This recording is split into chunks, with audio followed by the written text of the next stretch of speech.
Bismillahirrahmanirrahim. Assalamualaikum warahmatullahi wabarakatuh. Alhamdulillah. Wassalatu wassalamu ala rasulillah. Segala puji bagi Allah subhanahu wa ta'ala. Juga salawat dan taslim kepada Nabi besar Muhammad sallallahu ala alihi wa sahbihi wasallam. Sebelum kita mulai melanjutkan pelajaran kita, saudaraku seiman, saya kembali mendiskusikan tentang buku ini kepada salah satu sahabat saya di kota Madinah, Dr. Muhammad Rahili, hafizahullah. Kemudian saya coba mengecek dan akhirnya beliau setelah diskusikan cukup beberapa waktu gitu mengirimkan kepada saya ada PDF buku ini ditahqiq. Ada seseorang yang telah datang menelusuri riwayat-riwayatnya dan memastikan mana riwayat sahih dan mana riwayat yang lemah. Dan ini sangat kita butuhkan dalam kajian kitab kita. Alhamdulillah semalam boleh kirimkan kepada saya, atau tadi pagi tepatnya, saya baru melihatnya sekarang. Dan apa yang saya janjikan kepada Bapak Ibu pada pertemuan yang sebelumnya, ada riwayat yang saya mau pastikan tentang masalah nama malaikat yang membawa ruh orang mukmin Salsail. Begitu pula dengan nama malaikat yang membawa ruh orang-orang yang kafir atau fasik, ya. Juga disebutkan dalam riwayat yang sudah kita pelajari pada pertemuan yang sebelumnya. Itu kata muhaqqiq, orang ini mengatakan sesungguhnya nama-nama malaikat ini diambil dari Israiliyat, dan apa yang dinukil dari Abu Hamid berhubungan dengan beberapa riwayat yang disebutkan nama malaikat tersebut tidak tersebutkan dalam buku-buku sunnah yang telah tersusun dalam bentuk buku, baik itu yang sahih ataupun yang dhaif. Dan tentu seorang muslim, kata beliau, harusnya kembali kepada dalil-dalil yang sahih. Maka dengan penjelasan yang ditulis oleh penulis dalam mentahqiq buku ini, berarti riwayat yang sudah kita lewati yang lalu itu dianggap riwayat yang belum ditemukan ya, referensinya. Dan sudah saya sebutkan alhamdulillah pada pertemuan yang sebelumnya tentang riwayat sahih, riwayat Bukhari berhubungan dengan masalah ruh itu keluar, ya. Dan sudah kita panjang lebar jelaskan masalah itu.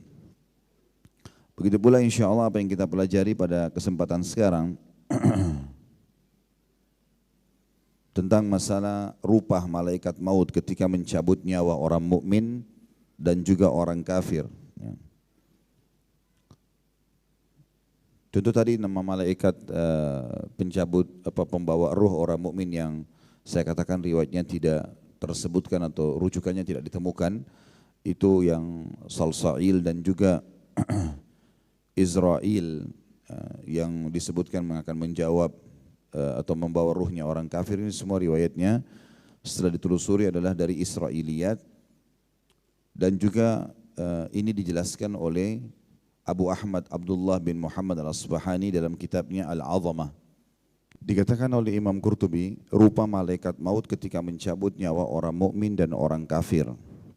Kata para ulama kita rahimahullah, maksudnya adalah para ulama yang Imam Qurtubi belajar darinya, adapun rupa malaikat maut alaihissalam dan betapa rasa takut serta ngeri yang dialami hati manusia saat melihatnya adalah hal yang tidak bisa diungkapkan dengan kata-kata karena sangat mengerikan dan juga kelihatannya bengis. Tidak ada yang tahu hakikat rupa malaikat maut di waktu itu kecuali orang yang mana malaikat maut sendiri sengaja menampakkan diri kepadanya. Kalaupun ada yang bercerita tentang dia, barangkali itu hanyalah perumpamaan-perumpamaan dan cerita-cerita belaka yang dibuat oleh orang. Ada riwayat, dan riwayat ini juga sebagaimana dinukil dalam buku yang ditahqiq dalam PDF yang saya terima, ini juga menjelaskan kalau riwayat ini belum ditemukan tentang masalah kesahihannya, tapi ada athar nanti tentang Ibrahim alaihissalam yang masih ada sebagian ulama berpegang padanya. Riwayat itu adalah riwayat dari Ikrimah bahwasanya dia berkata, aku melihat pada satu suhuf syith, dan syith ditulis di situ di bawahnya atau dikasih keterangan adalah anaknya Nabi Adam alaihissalam, di mana dia yang membangun bersama ayahnya Adam Ka'bah. bahwa Adam alaihissalam berkata, ya Tuhanku, perlihatkanlah kepadaku malaikat maut supaya aku bisa melihatnya. Maka Allah yang maha tinggi mewahyukan kepada Adam, sesungguhnya malaikat maut itu mempunyai sifat-sifat tertentu yang membuat kamu tak akan pernah mampu melihatnya. Tapi aku akan menurunkan dia kepadamu dalam wujud seperti yang biasa dilihat oleh para nabi dan orang-orang pilihan. Kemudian Allah menyuruh Jibril, Mikail dan malaikat maut untuk turun menemui Adam. Adapun malaikat maut sendiri datang menemui Adam dalam wujud seekor domba berwarna biru. Dia membentangkan 4.000 sayapnya. Dari sayap-sayap yang dimilikinya, di antaranya ada sayap yang lebarnya mencapai langit dan bumi, ada yang mencapai seluruh bumi-bumi, ada yang mencapai timur yang terjauh, dan ada pula sayap yang mencapai barat yang terjauh. Ternyata bagi malaikat maut, bumi yang dengan segala isinya seperti gunung-gunung, lembah-lembah, hutan-hutan, jin, manusia dan binatang dengan segala jenisnya, laut dan udara dengan segala isi masing-masing, semuanya dilekukan leher malaikat maut. Hanyalah seperti sebutir biji sawi berada di tanah lapang. Dan ternyata dia juga mempunyai beberapa mata yang hanya dia buka di tempat-tempat tertentu saja. Dan beberapa sayap yang hanya dia bentangkan di tempat-tempat tertentu saja. Ada sayap-sayap yang dia bentangkan seperti kabar gembira bagi orang-orang pilihan. Dan ada pula sayap-sayap yang dia bentangkan terhadap orang-orang kafir, di mana terdapat batang-batang besi penusuk, batang-batang besi pengait dan gunting-gunting. Melihat semua itu Nabi Adam alaihissalam sangat terkejut lalu pingsan dan baru sadar kembali pada jam yang sama di hari ke-7 sejak peristiwa itu. Dan ketika sadar terasa seolah-olah dia baru bangkit dari ranting-ranting za'faran yang penuh dengan duri. Khabar ini disampaikan oleh Ibnu Zahar Al-Wa'iz yang lebih dikenal dengan Abu Hashim Muhammad bin Muhammad dalam kitab An-Nasahi. Dan ini riwayat yang dikatakan tadi butuh penelusuran, dan insya Allah akan saya pastikan dengan izin Allah tentunya pada pertemuan akan datang, dan saya akan berikan jawaban ke Bapak Ibu karena ini baru saya temukan PDF tahqiqnya hari ini. Tapi khusus ini adalah riwayat juga oleh penulis, sebenarnya dijelaskan kalau perlu penelusuran lebih jauh. Tapi ada riwayat dari Ibnu Abbas radhiyallahu anhuma yang cukup banyak dinukil oleh ulama bahwa Ibrahim alaihissalam Khalilur Rahman pernah meminta malaikat maut memperlihatkan kepadanya bagaimana rupa wajahnya ketika mencabut nyawa orang mukmin. Maka malaikat maut berkata, palingkanlah wajahmu dariku. Ibrahim pun memalingkan wajahnya, dan sesudah itu dia melihat malaikat maut dalam wujud seorang pemuda yang amat tampan, berpakaian indah, beraroma harum, dengan penampilan yang sangat menarik. Maka Ibrahim pun berkata kepadanya, demi Allah, andaikan orang mukmin tidak mendapatkan kegembiraan apapun selain melihat wajahmu, niscaya cukuplah.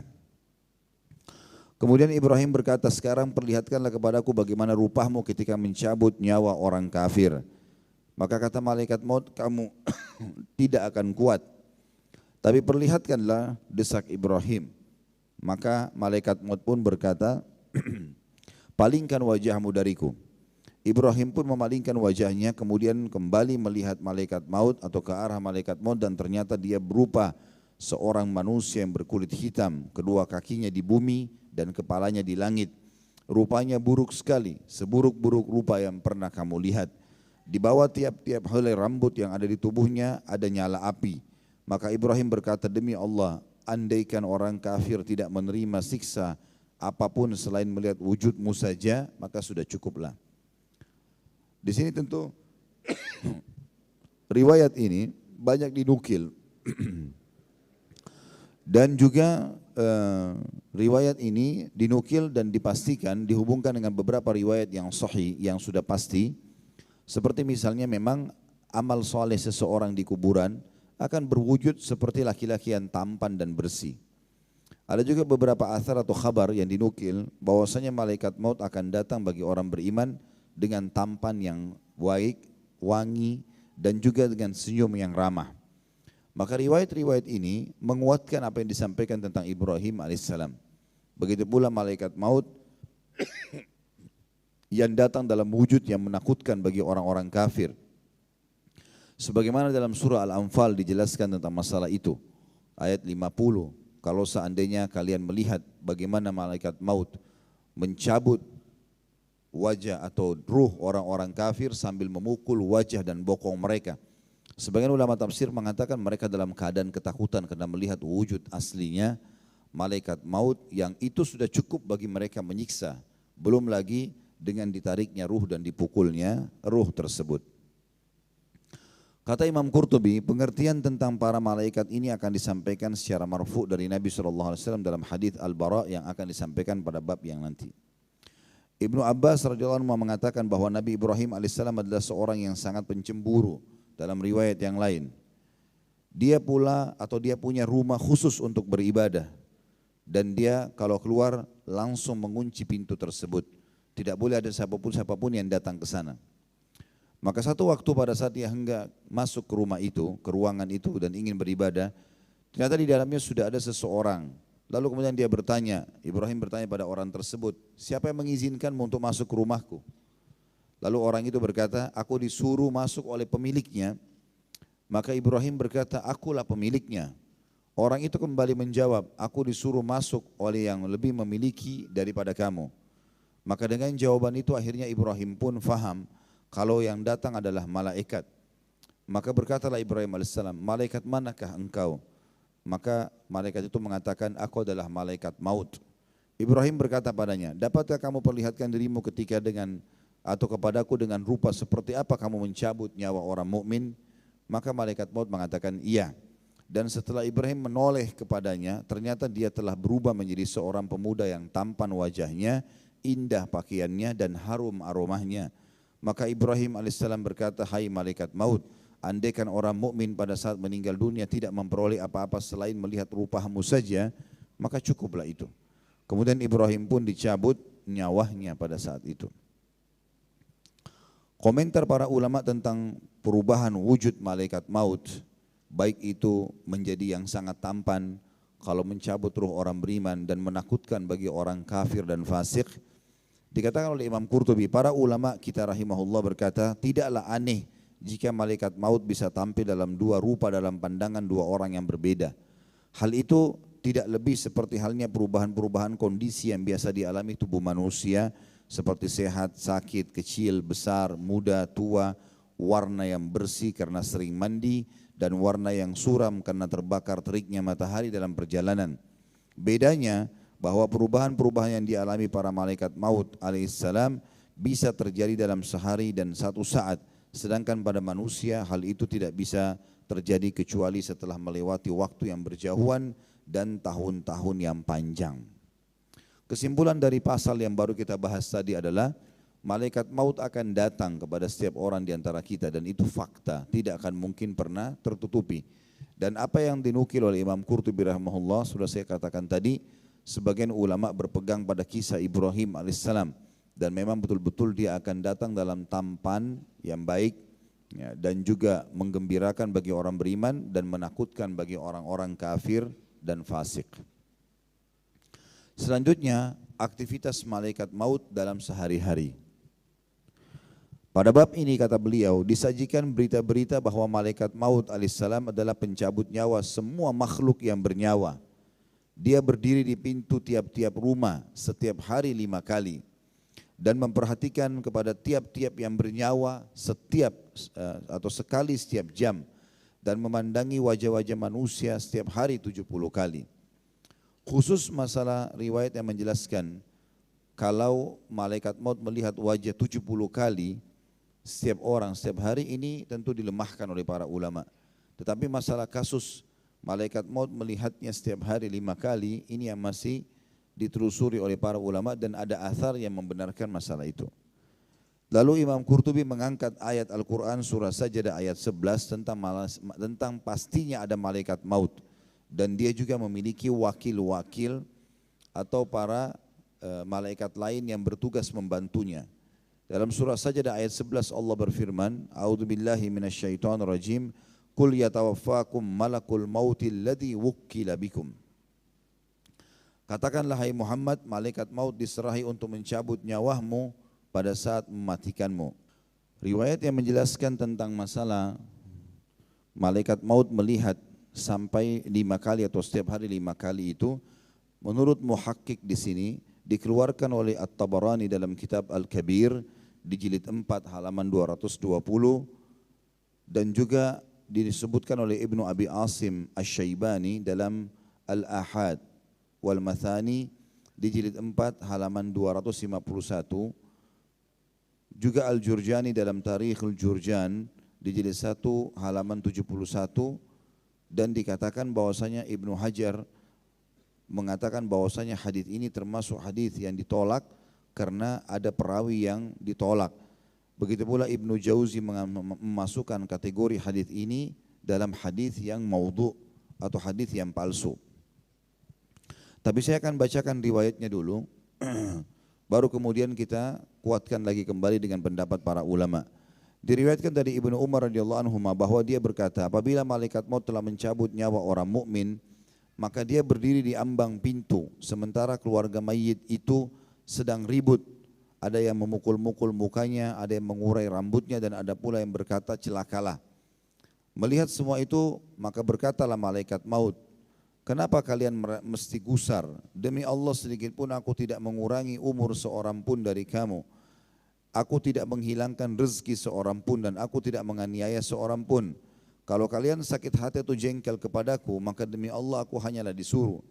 Karena sakit hati dan kejengkelan kalian ditujukan kepada si mayit, dia sekarang sudah tidak berdaya lagi.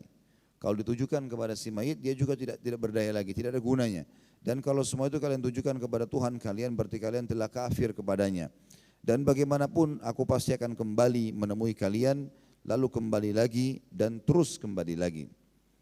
Andaikan mereka melihat di mana malaikat maut saat itu berdiri atau mendengarkan perkataannya, niscaya mereka tidak peduli lagi dengan si mayit, bahkan akan menangisi diri mereka sendiri. Diriwayatkan oleh Abu Mu'ti Makhlul bin Fadl An-Nasafi dalam kitabnya Al-Lu'lu'a. Sementara penulis di sini mengatakan membenar atau mencari tahu tentang riwayat ini. Baik, mungkin ini membutuhkan waktu. Saya akan bacakan saya dulu semua dan kita cukupkan dengan apa yang kita baca dari buku kita hari ini. InsyaAllah izinkan saya Kamis depan saya akan berikan kepastian semua tentang riwayat ini dan saya akan datangkan riwayat-riwayat yang sahihnya. Jadi untuk sementara kita berpegang pada riwayat ini tentang malaikat maut mencabut ruh dan berbicara, tetapi keluarga mayit tidak mendengar perkataan itu. Ada hadis lain kata beliau yang semakna dengan hadis di atas, diriwayatkan secara marfu pada khabar yang masyhur. Maksudnya khabar ini informasi atau berita. Jadi ada hadis, ya, kemudian ada sunnah, ya, kemudian ada athar dan ada khabar. Kalau dinukil dikatakan hadis berarti itu murni dari Nabi SAW. Kalau dikatakan sunnah berarti gabungan antara Nabi dengan sahabat. Kalau dikatakan athar bisa dari Nabi, bisa dari sahabat, bisa dari tabi'in. Dan kalau dikatakan khabar berarti bisa dari Nabi, bisa dari sahabat, bisa dari tabi'in, bahkan bisa dari orang-orang yang datang setelah mereka. Di sini dikatakan ada hadis lain yang semakna dengan hadis di atas, diriwayatkan secara marfu pada khabar yang masyhur. Ya. Dalam kitab Al-Arba'in dari Anas bin Malik radhiyallahu anhu bahwasanya Rasulullah SAW bersabda, tidak satupun rumah melainkan malaikat maut berdiri di pintunya 5 kali sehari. Apabila dia menemukan seseorang sudah habis jatah makanannya dan berakhir ajalnya. Maksudnya setiap orang di antara kita ada jatah yang sudah Allah tentukan. Kalau memang dalam daftar yang dimiliki oleh malaikat maut sudah saatnya dia tidak dibagikan lagi rezeki dari langit, dikatakan jatah makanannya habis dan berakhir ajalnya, maka dia menimpahkan sakaratil maut kepadanya. Jadi sakaratil maut adalah kesulitan-kesulitan dan ketegangan pada saat menghadap kematian. Sehingga orang itu diliputi kesusahan-kesusahan maut dan dihimpit tekanan-tekanan. Lalu di antara keluarganya ada yang mengurai rambutnya, memukul-mukul mukanya, menangis saking sedihnya dan berteriak menyesali kecelakaannya. Maka berkatalah malaikat maut alaihissalam, celakalah kalian. Kenapa kalian kaget? Kenapa kalian gusar? Aku tidak menghilangkan rezeki seseorang dari kalian. Aku tidak memperpendek ajalnya. Aku tidak akan datang kepadanya kecuali diperintah. Dan aku tidak akan mencabut nyawanya kecuali setelah aku baca daftar namanya. Tapi aku pasti datang lagi kepada kalian, kemudian aku datang lagi sampai tidak ada seorang pun dari kalian yang aku biarkan hidup.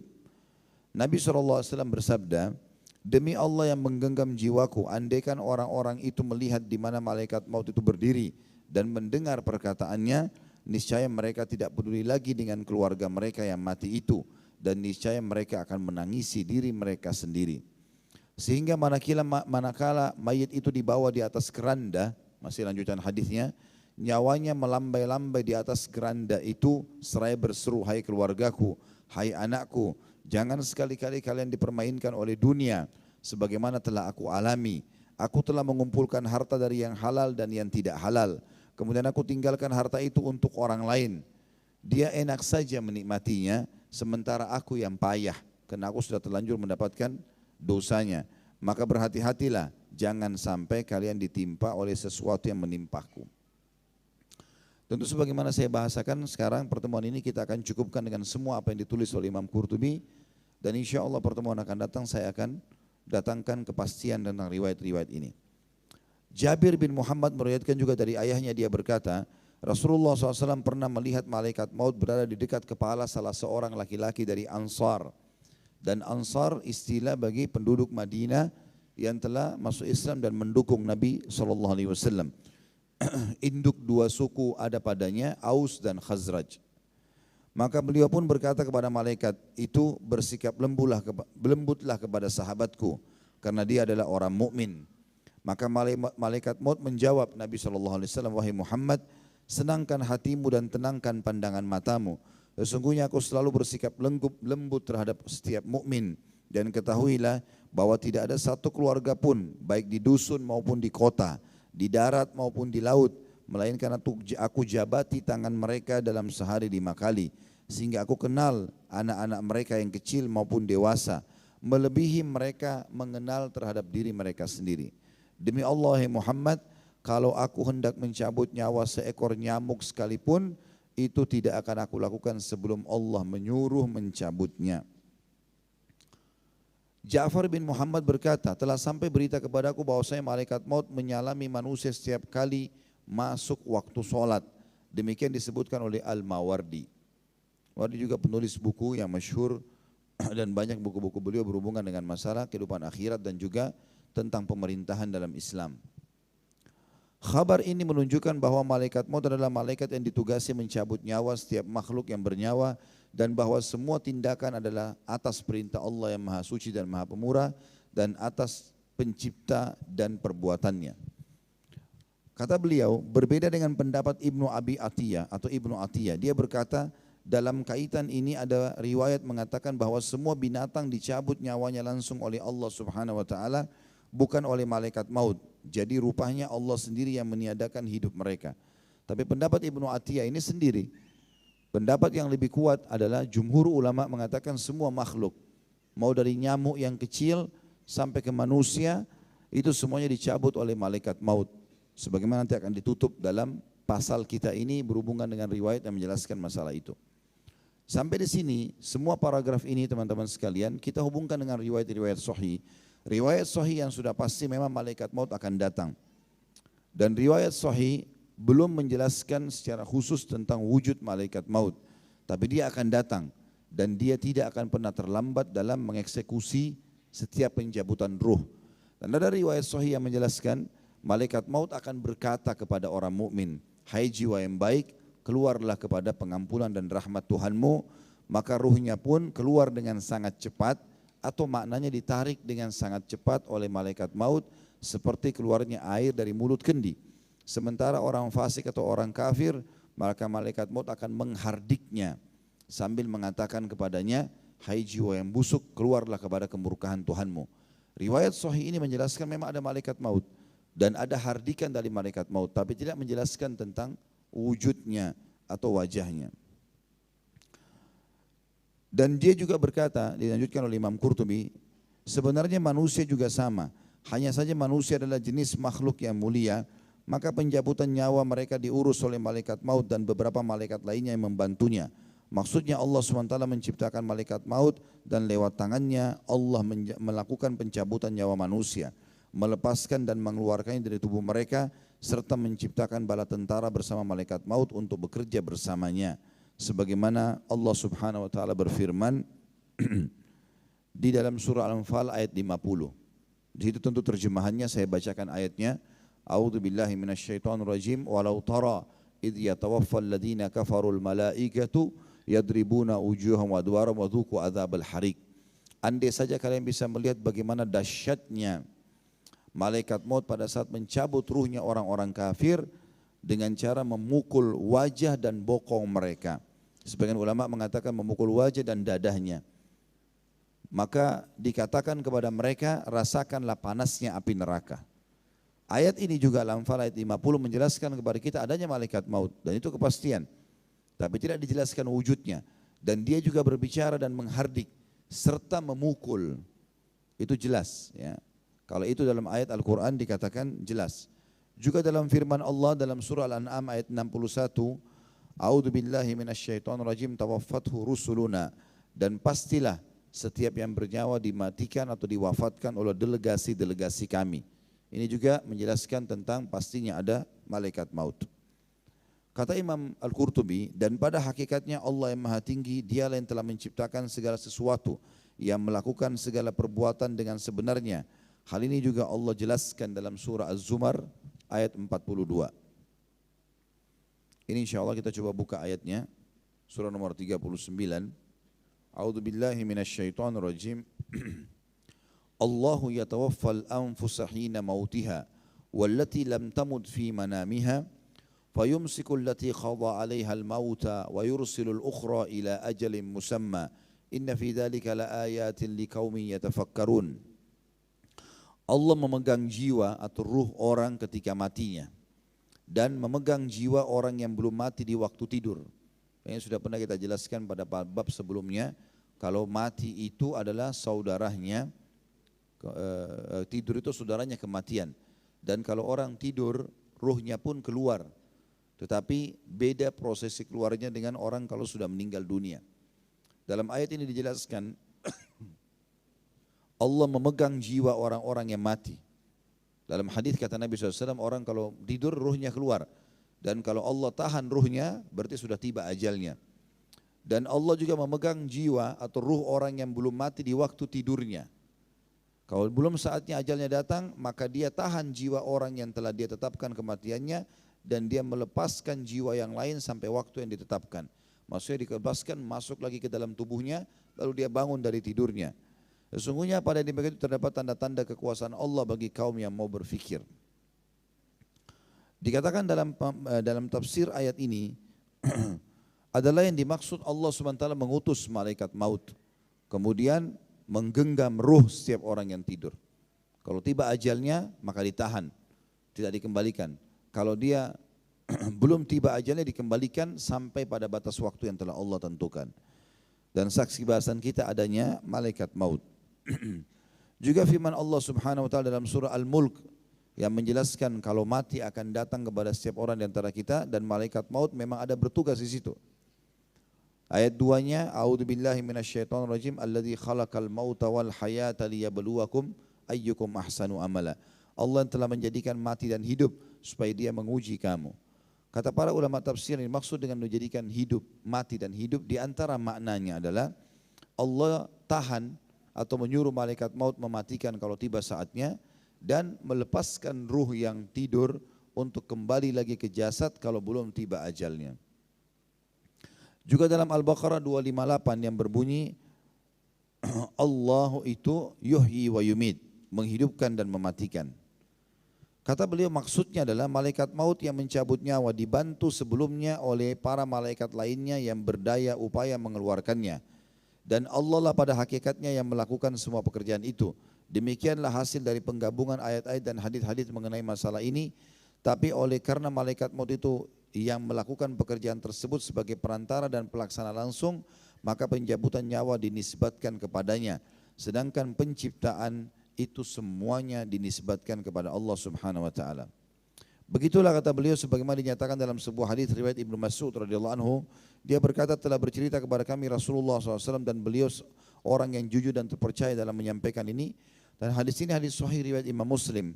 Sesungguhnya seseorang dari kalian dihimpun penciptaannya dalam perut ibunya selama 40 hari. Kemudian menjadi segumpal darah selama sekian hari. kemudian menjadi segumpal daging dalam sekian hari. Kemudian Allah mengutus malaikat, maka dia meniupkan nyawa ke dalamnya. Sabda Nabi SAW, dihimpun penciptaan manusia dalam perut ibunya selama 40 hari adalah keterangan yang lebih rinci dari Ibnu Mas'ud radhiyallahu anhu, diriwayatkan dari A'mash, dari Haythamah, dari Abdullah bin Mas'ud. Dia berkata, sesungguhnya apabila nutfah itu sperma, telah masuk ke dalam rahim, lalu Allah Ta'ala berkehendak menciptakan manusia, maka nutfah itu menyebar ke dalam kulit perempuan, di bawah tiap-tiap kuku dan rambutnya. Kemudian tinggal di sana selama 40 hari. Kemudian turun menjadi darah dalam rahim. Itulah yang dimaksud dengan dihimpunnya nutfah. Makna ini maksudnya adalah sperma itu akan tinggal di tempat-tempat yang terhimpit antara daging, kulit dan kukunya si wanita. Tentu kalau sekarang penelitian ilmiah dianggap sperma itu akan tersimpan di tempat yang memang di situ ada sel telur. Saya pernah melihat sebuah cuplikan ilmiah berhubungan dengan masalah ini, dengan dibesarkan berapa kali sel telur itu dengan kamera, ternyata dia hanya seperti debu saja tipisnya, tapi sel telur itu pada saat keluar ya, dan terciptakan dengan izin Allah, dia akan melekat dengan kuat di dinding rahim, di antara lipatan-lipatan daging. Kemudian sperma pada saat dituangkan ke dalam mulut rahim, maka mayoritas sperma itu akan mati dengan zat yang ada untuk perlindungan rahim yang telah Allah ciptakan. Yang lolos 1-2, itu pun yang lolos sperma tersebut seperti punya perintah dari Sang Pencipta Allah untuk mencari di mana sel telur tadi. Kemudian kalau sudah ketemu, maka dia akan tersimpan di dinding rahim, dan itu terjadi selama 40 hari sebagaimana disebutkan dalam hadis tadi. Dalam Sahih Muslim disebutkan dari Hudzaifah bin Usaid Al-Ghifari, aku mendengarkan Rasulullah SAW bersabda, apabila nutfah telah melewati 42 malam, maka Allah mengutus malaikat untuk membentuknya, menciptakan pendengarannya, penglihatannya, rambutnya, kulitnya, dagingnya dan tulangnya. Kemudian malaikat itu berkata, ya Tuhanku, apakah aku jadikan dia laki-laki atau perempuan? Dan seterusnya dia menyebutkan hadis itu selengkapnya. Tentu hadis ini hadis sahih ya. Yang kata Nabi SAW, kalau riwayat lanjutannya adalah setelah itu Allah dia mengatakan, ya Allah aku jadikan dia laki-laki atau perempuan. Lalu ditentukanlah juga rezeki dan ajalnya. Dikatakan juga oleh beliau, hadis ini ditafsirkan dan diterangkan oleh hadis sebelumnya, kalau diutusnya malaikat kepada nutfah barulah dilakukan setelah genap 42 hari dalam rahim, dan ini adalah pernyataan yang benar. Sebagian ulama mengatakan malaikat maut yang ditugaskan untuk mencabut ruh, maka dia pula yang ditugaskan untuk meniupkan ruh pada awal. Maka dia sangat mengenal ruh mana yang diletakkan di jasad atau di nutfah tadi, di sperma itu, dan dia juga tahu batas waktu kapan dia harus tarik. Diambil dari sabda Nabi SAW, malaikat ini bertanya, ya, apakah dia laki-laki atau perempuan, lalu kemudian ditentukanlah rezekinya dan ajalnya. Jadi awal peniupan sudah ditentukan kapan ajalnya akan dicabut lagi. Dikatakan oleh beliau di sini, dinisbatkannya penciptaan dan pembentukan janin manusia kepada malaikat adalah penisbatan majazi dan bukan hakiki. Maksudnya adalah malaikat kan di sini mengambil sperma atau menjadikan sperma itu yang sudah 42 hari atau 42 malam tadi atau 40 hari dalam riwayat lain, itu kemudian dia menciptakannya atau dia membentuknya. Maka ini tentu sesuai dengan perintah Sang Pencipta Allah Subhanahu wa taala, dan bukan malaikat yang telah menciptakan dia. Karena pembuatan yang dilakukan malaikat terhadap janin atau mudghah, yakni pembentukan dan pemberian rupa, hakikatnya adalah hak kuasa atau hak kekuasaan penciptaan dan kreasi Allah Ta'ala. Tidakkah anda melihat pada beberapa ayat Al-Quran Allah menisbatkan kepada dirinya dalam penciptaan yang hakiki, dan sama sekali tidak menisbatkan kepada siapapun, umpamanya firman-Nya dalam surah Al-A'raf ayat 11, sesungguhnya kami telah menciptakan kalian dan kami bentuk tubuh kalian. Dan ayat-ayat lainnya di samping sekian banyak dalil yang qat'i artinya yang sudah pasti, karena memang tidak ada pencipta makhluk apapun selain Rabbul Alamin. Jadi sampai di sini tentu penjelasan Imam Qurtubi rahimahullah tentang masalah kalau malaikat maut itu ada dan memang dia juga yang ditiup atau meniupkan ruh pada jasad di awalnya, dan menafsirkan tentang makna kalau malaikat membentuknya adalah ini dengan perintah Allah Subhanahu wa taala. Demikian pula kata beliau, sabda Nabi SAW, kemudian Allah mengutus malaikat dan dia meniupkan nyawa ke dalamnya. Maksudnya bahwa peniupan nyawa itu lewat suatu sebab. Dengan sebab itu Allah Ta'ala menciptakan ruh dan kehidupan pada janin manusia. Demikian pula halnya tentang sebab-sebab lain yang biasa berlaku. Sesungguhnya sebab-sebab itu sengaja diadakan oleh Allah, bukan orang lain. Maka ini diambil pelajaran darinya. Artinya kalau gunung misalnya, ada malaikat yang ditugaskan untuk menjaga gunung, populasi manusia, populasi hewan, membentuk kulitnya dan semuanya ini, semua itu bukan berarti mereka yang menciptakan, tapi Allah Subhanahu wa taala, hanya mereka mengikuti apa yang ditugaskan. Kata beliau, ini prinsip yang mesti dipegang teguh, karena dengan berpegang teguh pada prinsip ini maka akan selamat dari mazhab-mazhab yang sesat dan golongan yang berpendapat bahwa semua itu terjadi karena tabiat-tabiat alam dan lainnya. Dan sungguhnya Allah Ta'ala adalah yang maha tinggi adalah yang mencabut nyawa semua makhluknya. Demikian menurut pendapat yang benar, dan bahwa malaikat maut dan para pembantunya hanyalah perantara belaka. Malik ibn Anas radhiyallahu anhu, ini rahimahullah sebenarnya, salah satu ulama 4 madhab, Imam Malik, ya, pernah ditanya tentang kutu yang ada di kepala seseorang di antara kita. Apakah binatang itu nyawanya juga dicabut oleh malaikat maut? Sebelum menjawab, dia menundukkan kepalanya beberapa saat, lalu dia balik bertanya kepada orang yang bertanya, apakah kutu itu bernyawa? Maka si penanya menjawab, iya. Maka Imam Malik menjawab, malaikat mautlah yang mencabut nyawanya. Sebagaimana Allah menjelaskan dalam surah Az-Zumar ayat 42, Allah memegang nyawa-nyawa ketika mati. Dalam sebuah kabar, bahwa pernah terjadi suatu perbincangan antara malaikat maut dengan malaikat hayat.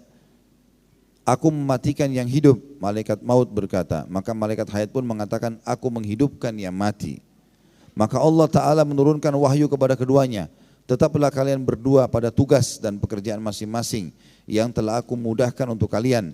Akulah sesungguhnya yang mematikan dan menghidupkan, tidak ada yang mematikan maupun yang menghidupkan selain aku.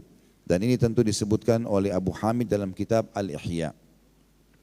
Abu Nuaim Al-Hafidh menyebutkan dari Thabit Al-Bunani, dia mengatakan malam dan siang ada 24 jam. Tidak satu jam pun yang dialami setiap makhluk bernyawa kecuali malaikat maut berdiri memperhatikan nyawanya. Apabila dia disuruh mencabutnya maka ia cabut, dan kalau tidak maka dia pergi. Ini berlaku umum pada semua makhluk yang bernyawa.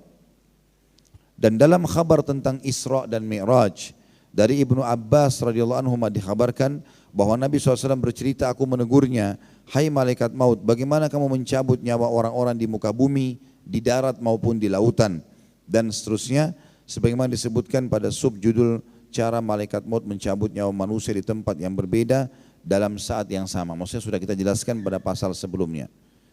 Dan yang terakhir di pasal kita ini adalah riwayat Abu Hada, Ibrahim Abul Hada dari Anas bin Malik radhiyallahu anhu, bahwasanya Nabi SAW bersabda, sesungguhnya malaikat maut benar-benar memperhatikan wajah manusia setiap hari 70 kali. Apabila orang yang didatangi itu tertawa, maka malaikat maut akan berkata kepadanya, heran, aku diutus untuk mencabut nyawanya, kenapa dia tertawa? Khusus riwayat ini sudah saya jelaskan di awal tadi menjelaskannya, dan ini pernah saya sebutkan dalam satu pengajian. Kemudian setelah saya telusuri ternyata hadisnya maudhu, hadis ini tidak benar dari Nabi SAW tentang malaikat maut melihat wajah setiap orang di antara kita satu hari 70 kali. Tapi sekali lagi kita simpulkan dari bahasan kita adalah orang kalau meninggal akan kedatangan malaikat, dan disitulah fitnah pertama dia melihat malaikat. Maksudnya bagi dia berat, karena pertama kali dia melihat makhluk Allah malaikat yang akan mencabut nyawanya. Dan dari riwayat-riwayat tadi sudah disebutkan orang beriman akan mudah ruhnya keluar, itu hadis sahih, dan orang mukmin atau orang kafir, orang fasik akan sulit untuk keluar nyawanya. Kita akan tutup insya Allah dengan 2 pasal lagi tentang masalah kenapa malaikat maut ditugasi mencabut nyawa dan pandangan mata saat dicabutnya ruh. Az-Zuhri menyebutkan riwayat, Wahab bin Munabbi dan lainnya telah menyampaikan sebuah riwayat yang artinya bahwasanya Allah yang maha tinggi dan maha suci telah memerintahkan Jibril alaihissalam supaya datang kepadanya membawa sedikit tanah dari bumi. Maka datanglah dia ke bumi, Jibril untuk mengambilnya. Tapi ternyata bumi meminta perlindungan kepada Allah dari perbuatan itu.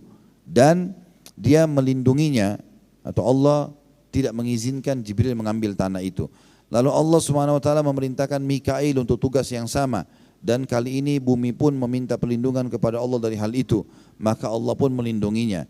Lalu Allah SWT memerintahkan Israel. Tentu yang disebutkan situ Israel adalah malaikat yang dianggap akan mencabut ruh. Ya, sebagaimana ada sebagian riwayat atau ada sebagian athar menyebutkan, tapi ini juga kalau dalam pentahkikan buku ini sendiri dikatakan nama ini tidak pernah ditemukan dalam hadis yang sahih.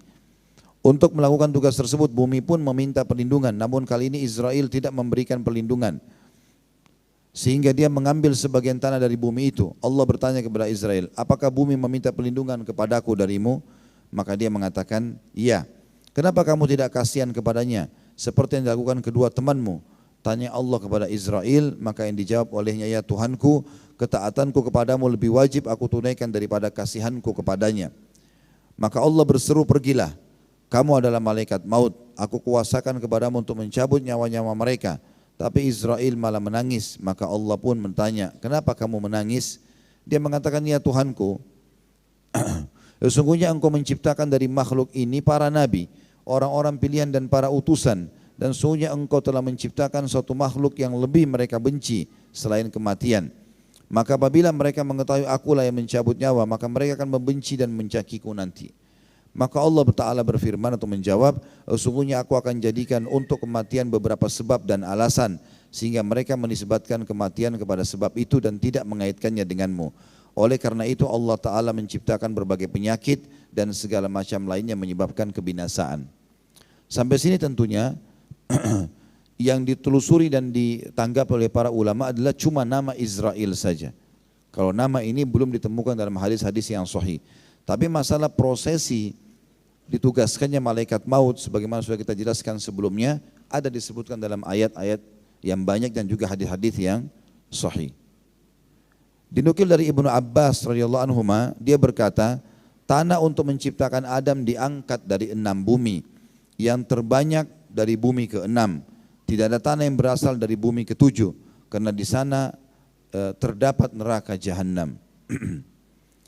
Dan dia katakan ketika malaikat maut datang membawa tanah, maka Tuhan bertanya kepadanya, apakah bumi tidak meminta perlindungan kepadaku darimu? Maka dan seterusnya, hadis dilanjutkan dengan lafaz dan makna yang sudah dikemukakan tadi. Maka Al-Qutaibi menambahkan mengatakan, maka berkatalah bumi, ya Tuhanku, engkau telah menciptakan langit tanpa mengurangi apa-apa darinya.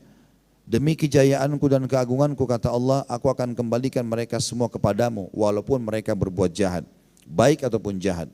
Artinya riwayat itu bersambung. Kalau tadi Allah menyuruh malaikat maut untuk mengambil genggaman tanah dan akhirnya dia mengambilnya walaupun bumi memohon agar tidak diambil darinya.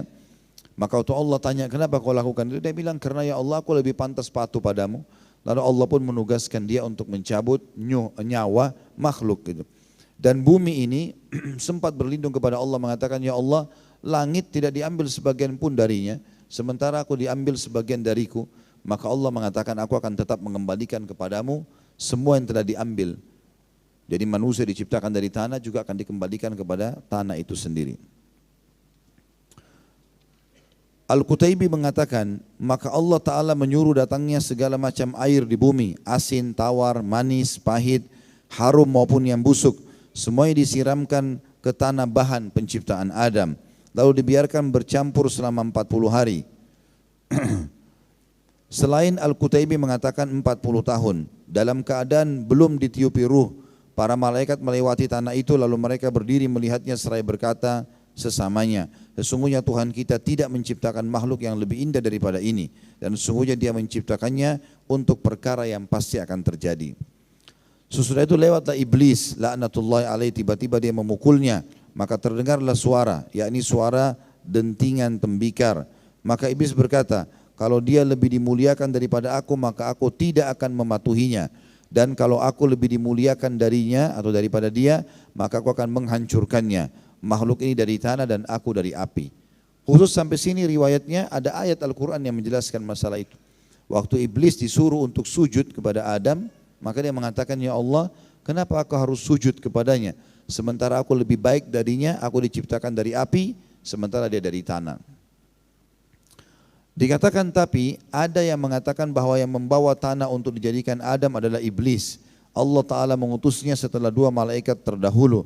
Maka bumi meminta perlindungan kepada Allah darinya seraya berkata, sesungguhnya aku berlindung kepada Allah darimu. Namun iblis tetap mengambil sebagian darinya lalu naik menemui Tuhannya. Maka Allah Ta'ala berkata kepadanya, tidakkah bumi berlindung kepadamu atau kepadaku darimu? Maka dia iblis menjawab iya. Maka Allah yang berfirman, demi kejayaanku aku pasti menciptakan dari apa yang telah diambil oleh tanganmu satu makhluk yang akan membuatmu susah. Khusus riwayat yang terakhir ini dijelaskan oleh para ulama tentang kepalsuannya. Ini enggak benar penyebutannya. Kalau ada teman-teman yang bertanya, kenapa di buku ini bercampur baur antara riwayat yang sahih dan riwayat yang lemah? Ada beberapa sebab. Yang pertama, Imam Qurtubi penulis buku kita ini, sebenarnya beliau setelah saya diskusi dengan Dr. Muhammad kemarin, mengatakan beliau diakui dari sisi ilmu tafsirnya. Sementara dari ilmu hadisnya itu tidak diakui umumnya, ya. Artinya belum sampai pada level para muhaddithin seperti Bukhari dan Muslim.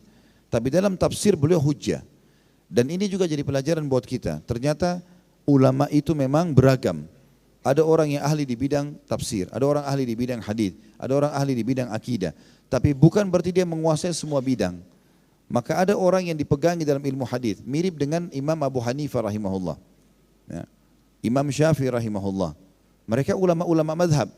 Tapi kita lihat jarang sekali dinukil hadis dari keduanya. Ya, Abu Hanifah tidak meriwayatkan hadis. Imam Syafi'i ada tapi kebanyakan atau sangat jarang sekali dipakai. Beda dengan kasus Imam Ahmad, Imam Mazhab juga. Tapi dianggap dia adalah hujjah yang bisa dipegang dalam ilmu hadis.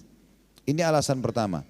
Alasan kedua, buku ini ditulis tahun 700-an atau 600-an sekian dari tahun Hijriyah. Belum ada fasilitas kayak kita sekarang.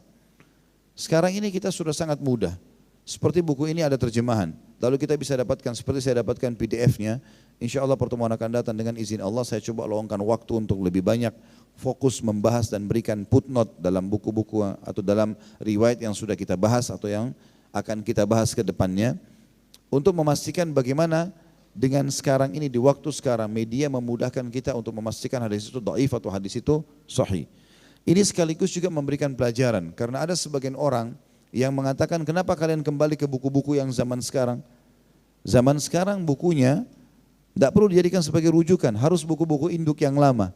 Padahal sebenarnya buku-buku sekarang ini juga mengambil dari buku-buku yang lama, tapi mereka menggabungkan riwayat-riwayat. Dengan dimudahkannya fasilitas oleh Allah seperti sekarang, kita jadi lebih mudah untuk memahami masalah itu.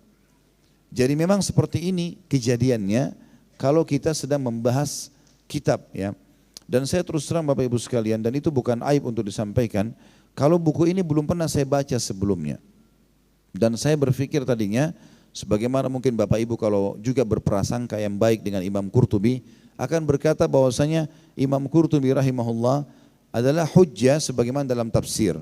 Dan saya mengubah persepsi saya itu semalam pada saat sudah bicara sama Dr. Muhammad, dan beliau mengatakan kepada saya, sebagian ulama mengatakan beliau hujjah dalam tafsir tapi bukan pada hadis. Maka bukunya pun, buku ini sangat masyhur, At-Tadhkirah fi Ahwalil Mauta, peringatan tentang masalah kehidupan akhirat, dibahas oleh banyak para ulama karena memang dia bermanhaj salaf. Imam Qurtubi memang salaf, cuma memang riwayat-riwayat yang dinukil di zaman hidupnya beliau bercampur baur satu sama yang lain. Dan ini butuh pencarian tentang kesahihan di zaman kita sekarang. Ya, Allahu a'lam. Ini penjelasan kita insya Allah, dan saya tutup dengan pasal kita yang terakhir, masalah pandangan mata saat dicabutnya ruh. Dan kalau ada yang punya pertanyaan sesuai dengan tema silakan ditulis insya Allah.